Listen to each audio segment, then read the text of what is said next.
Welcome, dear listeners, to another soul-stirring episode of Philosophies for Life. I'm your host, and I'm so thrilled to have you join me today as we dive into a timeless piece of wisdom from one of history's greatest minds, Acharya Chanakya. If you've ever felt like being too good or too nice has left you taken for granted, hurt, or unappreciated, then this episode is for you. We're going to unpack a profound teaching from Chanakya that challenges the very idea of what it means to be a good person and explore how to live with balance, wisdom, and self-respect. So grab a cup of tea, settle in, and let's journey together into a lesson that could truly transform the way you see yourself and your relationships. Let's start with a powerful quote from Chanakya himself, often found in his seminal work, Chanakya. He said, "A person should not be too honest.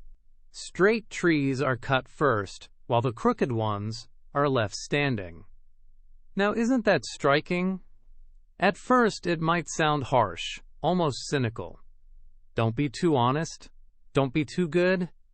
But as we dig deeper, we'll see that Chanakya isn't advocating for deceit or selfishness.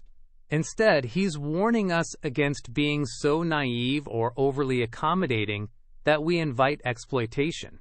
Think about it. Straight trees in a forest, standing tall and perfect, are the first to be chopped down because they're easy targets. Crooked trees, on the other hand, are often left alone because they're harder to deal with. Chanakya's metaphor is a call for us to cultivate shrewdness and self-protection, not malice. Let me share another gem from Chanakya. Do not reveal what you have thought upon doing, but by wise counsel keep it secret, being determined to carry it into execution. Here, Chanakya emphasizes the importance of discretion and strategic thinking.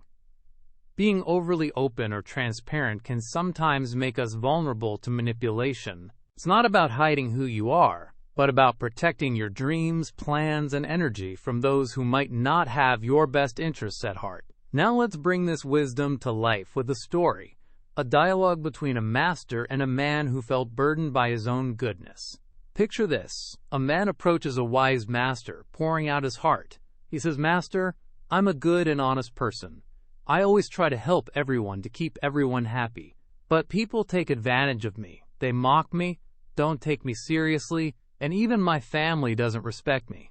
I work harder than anyone, I care for everyone, yet I'm always the one left hurt. Why does this happen to me?" Can you feel the weight of his words? I bet many of us have been there, trying so hard to be good, only to feel invisible or used.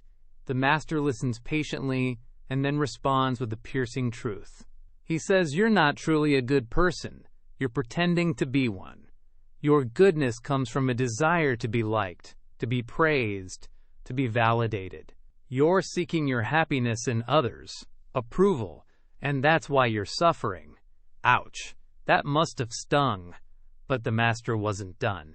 He explained how people who strive to be too good often fall into traps like people-pleasing, hiding their flaws out of fear, neglecting their own needs, and expecting reciprocation for their kindness. When that reciprocation doesn't come, resentment festers. It's a vicious cycle. Let's reflect on this philosophically for a moment. Chanakya's teachings and this story touch on a universal struggle, the tension between selflessness and self-preservation. In many spiritual traditions, we're taught to be kind, to serve others, to put others before ourselves. But what happens when that kindness becomes a mask for insecurity or a tool for validation? Suddenly, our goodness isn't pure, it's transactional. We give to get. And when we don't get, we feel cheated. Chanakya's wisdom cuts through this illusion, reminding us that true goodness doesn't come from external approval, but from inner balance. It's about being authentic, not just nice. This also ties into broader life themes like emotional well-being and relationships. When we overextend ourselves to please others, we often neglect our mental health. We say yes when we mean no. We suppress our emotions to avoid conflict, and we end up drained. Financially, this can manifest as lending money we can't afford to lose, or overworking to prove our worth. Spiritually, we lose connection with our true selves because we're too busy living for others. Expectations. Chanakya's advice is a wake-up call. Protect your energy, your resources, your peace. Be kind, but be wise. So how do we apply this in our daily lives? Let's break it down into actionable lessons. First, learn to say no without guilt.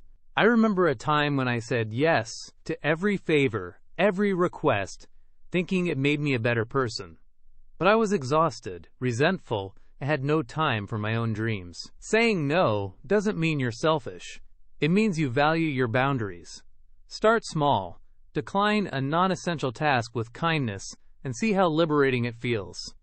Second, prioritize your needs and those of your loved ones.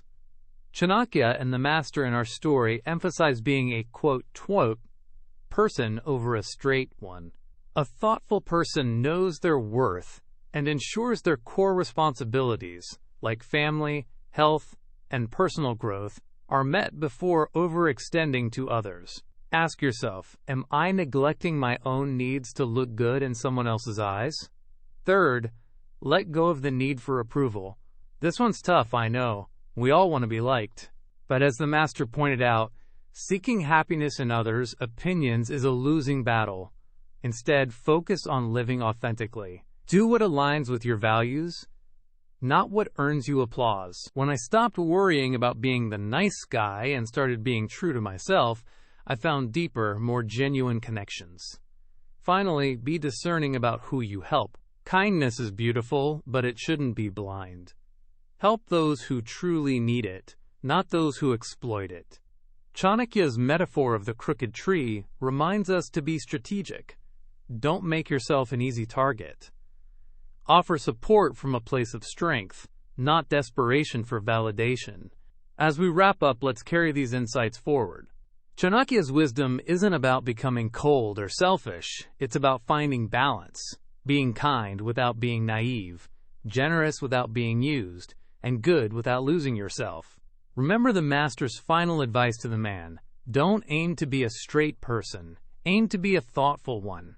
Live the life you truly want, not the one others expect. So I leave you with a question to ponder. Are you living for your own fulfillment, or are you trapped in the cycle of proving your goodness to others?